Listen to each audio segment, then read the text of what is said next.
হে আহমিয়া, এতিয়া তাহাঁতাৰ আহমিয়াগিৰি নচলিব। এতিয়া চৰকাৰ আমাৰ আছে, প্ৰশাসন আমাৰ আছে, আইন কানুন আমাৰ আছে, দেখিছা না? গতিকে একদম সাৱধানে থাকিবি, নহলে কাংকাল ভাঙিবি। কোন ৰে তাহাঁত আহমিয়া? আহমিয়া আমি আছো। এতিয়া আহম আমাৰ হয়, তাহাঁতি আলহী হয়।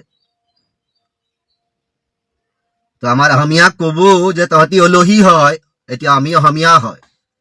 চৰকাৰ আমাক চব দি দিছে, চৰকাৰ আমাক অধিকাৰ দিছে, চৰকাৰ আমাক থাকিবলৈ জাগা দিছে, চৰকাৰ আমাক নাগৰিকত্ব দিছে, হা, চৰকাৰ আমাৰ কিছুমান মানুহক মানে টিকেটো দি দিছে।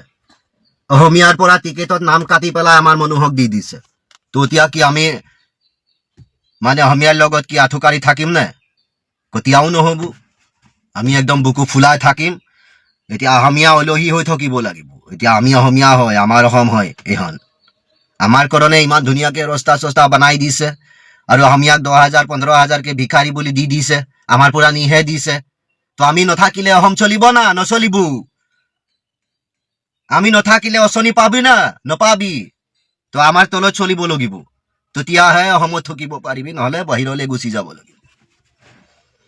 এই দশা আমাৰ অসমীয়াৰ হবলৈ গৈ আছে, আৰু কেইদিনমানৰ পিছত ডেকা বুঢ়া সকলো বহিৰাগতে আমাৰ অসমীয়াৰ ওপৰত এনেদৰে তাণ্ডৱ চলাব। কাৰণে দেখা হৈছে, বুজা হৈছে কি হবলৈ গৈ আছে। গতিকে অস্তিত্ব কাৰো কথা কোনেও নুশুনিব, অসমীয়াৰ কথা অসমীয়াই নুশুনিব। একাংশ অসমীয়াই অসমীয়াৰ শত্ৰু হৈ আছে। গতিকে সাৱধান। জাষ্টিছ ফৰ জুবিন গাৰ্গ চিঞৰি চিঞৰি কিছুমান অসমীয়াৰ ৰস শুকাই গ'ল, কিন্তু কামত নাহিল। কিন্তু আজি কি যে হবলৈ গৈ আছে মই একো বুজি পোৱা নাই। আজি যদি সেই বহিৰাগতৰ কেইটাৰ সলনি যদি আজি সেই কাণ্ড মিয়াই কৰিলেহেঁতেন, এতিয়া অসমত তোলপাৰ লাগি থাকিলেহেঁতেন, কি হ'লহেঁতেন?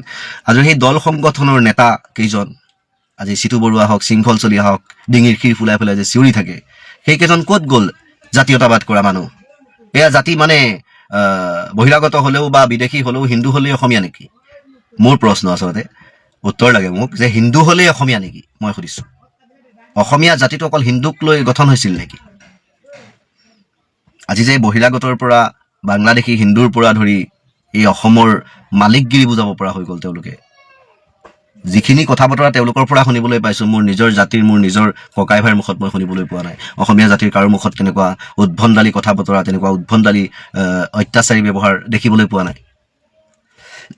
এই অসমতেই অসমীয়াই তেল ভৰাই, কোনোবা পেট্ৰল পাম্পত তেল দিয়াজনে কেতিয়াবা তেল মাৰিও দিছে, তেতিয়াও আমাৰ অসমীয়া ইমান বেড বিহেভ কৰা নাই। এই সৰলতাৰ সুযোগেই লৈছে নেকি সকলোৱে, চৰকাৰৰ পৰা ধৰি বিদেশী আচলতে আলহীলৈকে? এটা কথা সকীয়াই দিয়া হৈছে, অসমীয়া হয়, তেজ অসমীয়াৰ আছে, মনে প্ৰাণে অসমীয়া হয়, জন্ম অসমত হৈছে, মোৰ 14 গোষ্ঠী অসমীয়া হয়। গতিকে সকলো কাপুৰুষ অসমীয়াৰ দৰে কিন্তু প্ৰত্যেকজন অসমীয়া নহয়।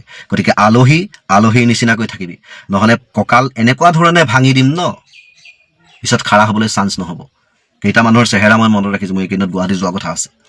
মোৰ কোনেও ঘেণ্টা একো বাল ছিঙিব নোৱাৰে, মই ক'লো ন, একো ছিঙিব নোৱাৰে। মই যদি মুখামুখি পাই যাওঁ সেই চেহেৰা মনত ৰাখি থৈছো, মই স্ক্ৰীনশ্বট ৰাখি থৈছো, যদি পাই যাওঁ সেইকেইটা বহিৰাগতক, মই গুৱাহাটীৰ মাজমজিয়াত কঁকাল ভাঙি আহিম। মোৰ কোনে ঘেণ্টা কি কৰে, মই সেইবিলাক পৌৰা কৰা মানুহেই নহয় মই।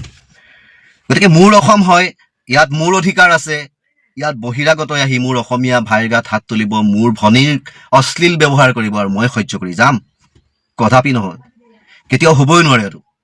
গতিকে সকলো অসমীয়া জাগিবৰ হ'ল। আচলতে শুই থাকিলে কিন্তু টোপনিতেই সকলো কাম চলি যাব, পিছত কিন্তু বৰ বেয়াকৈ পস্তাব লাগিব। গতিকে কৈ গ'লো যে জয় আই অসম, জাষ্টিছ ফৰ জুবিন গাৰ্গ।